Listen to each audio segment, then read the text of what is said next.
Jennifer Martinez, and I'm going to share my story. My husband is Isaac Martinez, and unlike him growing up in addiction, I actually grew up living with an addict. Early on from being young, I did have both parents in my life. My dad worked. My mom, she was a stay-at-home mom. And I mean, I wasn't poor, nothing like that. But I did grow up seeing my parents being very abusive to one another. And it wasn't until after my parents got divorced is when I really started noticing the changes between both my parents individually.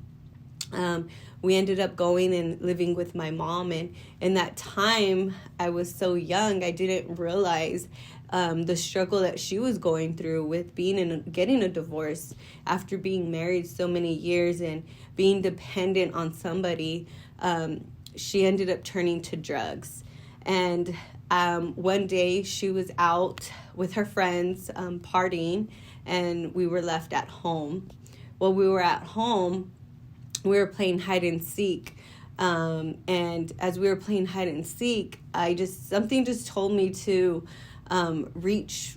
I don't know what it was that I was reaching for, but as I reached, I pulled out a glass, and on the glass, it had, little white specks of stuff along with a cut up straw. And I was probably about 10 or 11 there. And I knew right away that it was drugs. And from that moment on is when I started developing a resentment, or even, I guess you would say, like even a hate towards my mom, because I felt at that moment that she was choosing drugs. And her lifestyle led us to not having any electricity, not having food at times, being left alone, throughout midnight, waking up for school, not having my mom there, having to walk to school because I had no one there to drive me home or drive me to school, actually. And one day I was just, it's so funny because, it may not be funny, but to me it's funny now. But one time I was talking to my mom, and at that time she had a boyfriend, and she told me, don't tell him that it was like a pimple or something on her face. And she said, don't tell him that I was, picking my face, it's a pimple. Just tell him that, Manteca popped on my face. And at that moment, I thought it was kind of odd for my mom to make up an excuse for her, or lie for her to her boyfriend about what was on her face. And looking back now, it was I guess something that they do when they're addicted. They pick their face and, stuff like that. And I was around a lot of my mom's friends that, they were either picking their face a lot, or, one lady, she would pick out her hair. She had no hair. And this is what I grew up in. And this is something that I've always, growing up, was just like, I'll never be like that. I'll never be like my mom. I'll never be addicted to drugs. Not realizing later on in life that I would end up in a relationship with someone who was addicted to drugs.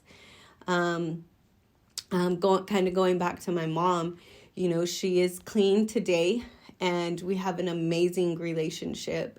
I actually had so much resentment towards her that one day I was just tired of living the way I was living, and called my dad and told my dad, if you don't come and pick us up, then I'm calling child services, and me and my sisters are going to go into foster care. Of course he did. He came, picked us up, and we were taken from my mom. The system did, open up a case, and from that point on is when my mom had made a decision, like, either I get clean or I lose my children. And when she decided to get clean, it was a starting point of mending what was broken, restoring what was broken due to addiction.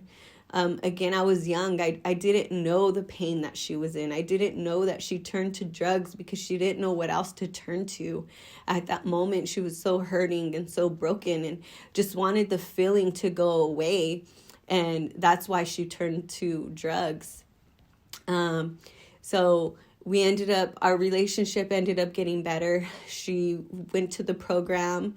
I grew up in the program. I love the program. I'm so thankful for the NA program today, and even the house is available. The women that have helped my mom along the way, because they literally would have to tell her, like, those are her feelings. Her feelings are relevant, and you need to be okay with her feelings. And every step of the way, they helped my mom understand what I was going through as a child, and not realizing that every step of the way, they were also helping me understand what my mom was going through as an addict. And that's why I want to be such a huge part of the helping someone understand what addiction does to somebody. You know, drugs, some people say, like, why can't they get off of drugs, or why can't they just stop? And for most of us, we want to say it's easy, but it's not easy. It's something that numbs the pain of whatever it is that you're going through. And going forward, being in a relationship caused me to not be an addict, but it caused me to act like an addict. It put me in a deep depression. It put me in, sometimes where I would just want to say, I'm done with all this. I don't want to do this no more. I want to just leave my kid and just be gone. I lived in a hotel because that's where he was. So I had to live in a hotel, and it was just very draining spiritually. Always thinking something was going to happen, always in fear for my life, always thinking like, man, what's next? When are the cops going to come and raid? And not realizing that even though I wasn't addicted, I was still living a lifestyle of an addict, constant in fear, constant in, emotions up and down, sleeping all the time, depressed, and I didn't understand until I was like, okay, like, I may not be like my mom, but I ended up in a place where I didn't want to end up where she was. I may not be addicted, but I ended up with someone who is addicted. And of course, I got out of that, relationship as quick as I could. But I didn't start realizing what I was going through until I started attending my church, and they started helping me and walking me through the process of the healing, and how I so much didn't want to be like my mom, addicted, but I ended up in a relationship that was addicted and unhealthy for me. So if any one of you is struggling with, you have a son or a daughter that's addicted, or you're in a relationship yourself, it's not easy for them to get out of it. It's not easy. This drug, it is very addicting. The drug, it's very unhealthy to them and those that are around them. So if you're in a relationship with someone who is addicted, or your son or your daughter is addicted, or you have a parent that you grew up in a home and they're addicted, don't criticize. It's not healthy for us to turn to hate or hold on to it. It's something, when you're addicted, you don't know you're hurting people. When you're addicted, you don't understand what's going on with them. You don't understand that they're broken, and we can't fix them. We can't. Even as much as we want to, we're unable to help fix them. The only way to getting them help is by getting them the resources that they need. Using my story, if you have any questions, we have a 24-hour helpline. We're here 24 hours. If you just need encouragement, or, you need someone that needs to get into a program, and, you feel like, man, I don't know where to start, we're here for you. If you yourself want to have your story recorded, please contact us at usingmystory.com.